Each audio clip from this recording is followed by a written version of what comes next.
Sa wakas, tumila ng malakas na ulan. Bulong ni Chandria sa sarili. Walang inaksayang panahon ng dalaga. Agad nitong nilisan ang waiting shed sa tabi ng pinapasukan niyang paaralan. Napakaraming oras na pipiliin ng ulan ay talagang sa oras pa ng pag-uwi ko. Paninisi ni Chandria sa kalangitan na noon ay makulimlim pa at nagpakulog para bang sumasagot ito sa sinasabi ni Chandria na nooy naalarma at natakot na baka muling abutan siya ng ikalawang yugto ng ulan habang nasa daan. Kaya naman binilisan ng dalaga ang pagtakbo. Walang pakialamang dalaga kung mabalutan ng makapal at malagkit na putik ang kanyang sapatos at puting medyas dahil 5 minuto lang at mag-uumpisa na sa telebisyon ang programang kanyang inaabangan. Sa bayan na iyon ng Masinloc ay hindi pa naaabot ng wifi o telecom companies kaya maski data connection ay wala. Ang pinaka-advanced na appliances lang na makikita sa lugar ay TV at landline at ilan lang ang meron ng mga nabanggit at isa na doon ang pamilya ni Chandria. Walang mag-asang ma-replay ang programa dahil nga sa nasabing mga dahilan kaya nagkukumahog siya upang mapanood ang huling yugto ng K-drama na sinusubaybayan ito sa mahabang panahon.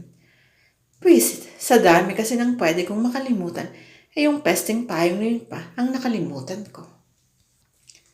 Hingal na sabi ni Chandria. Maya-maya pa'y narating ng dalagang pababang kalsada. Hindi niya binagala ng pagtakbo, bagkus inisip niya na makakatagdag sa bilis niya ang dulas sa pababang daan, bagay na pagsisisihan niya sa huli. Biglang nadulas ang dalaga. Nais man niyang balansin ng katawan upang manatiling nakatayo ay hindi na niya nagawa. Pumalo ang ulo niya sa isang nakausling bato sa kalsada. Isang matigiling na tunog ang narinig pagkatapos ay nawala na ito ng malay. Hindi maaari ito. Kailangan kong makauwi. Kailangan kong magising.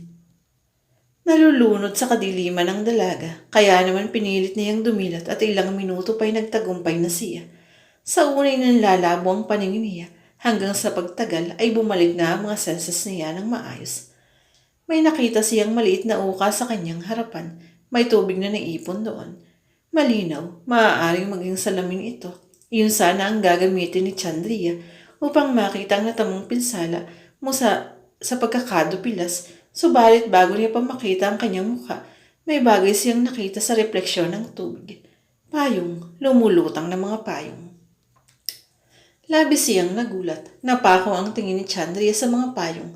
Habang tumatagal, may mga figurang nabubuo sa ilalim ng mga payong. Hindi siya pwedeng magkamali. Bawat payong ay may mga nakahawak. Nanlaki at namilog ang mga mata ng babae matapos maging malinaw ang mga imahe. Mga lumulutang na mga taong nakapayong. Hindi, mga bangkay na nakapayong. Nagkaroon ng lakas ang kamay ni Chandria. Agad niyang binusalan ng sarili upang pigilin ang napipintong pagsuka dahil sa nakikita. Ang karamihan sa mga bangkay na lumulutang ay tila nagtamo ng grabing pinsala sa katawan. May mga putol ang paa, kung hindi man ay mga braso. May mga kalahati na lang ang katawan, may pugot ang ulo at ang iba ng kamay na lang ang natirang nakakapit sa mga payong. Hindi makapaniwala ang babae sa nakikita. Nais niyang pumikit, tumayo at tumakbo. Palayo pero para bang hindi na niya kontrol ang katawan. Lingid sa kaalaman ng dalaga, noong umaga, kasagsagan ng ulan, isang malagim na aksidente ang naganap sa lugar na iyon. Isang grupo ng mga magulang na naghatid sa kanilang mga anak sa paaralan ang inararo ng walang kontrol na dump truck, gawa ng malakas na ulan at dulas ng daan. Sa laki ng nasabing sasakyan, nagawa nitong lasug-lasugin ang katawan ng mga nabangga. Ang ilan ay dinurog sa pinisa ng pinong-pino. Karamihan ay hindi na makilala at kulang-kulang nang na-recover ng mga responding ambulansya. Samantala na impound ang dump truck na naligo sa dugo ng mga naragasa at ikinulong ang kaskaserong driver. Ilang oras lang ang binilang, binura ng malakas na ulan ang lahat ng ebidensya na may naganap na karumal-dumal na aksidente sa lugar.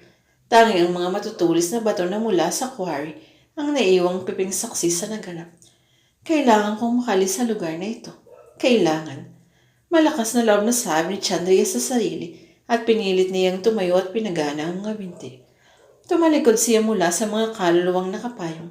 Pero bago pa man siya makakabang ay natigilan siya. Hindi dahil sa mga bangkay na nakapayong, kundi sa isang katawang nakahandusay sa kanyang harapan.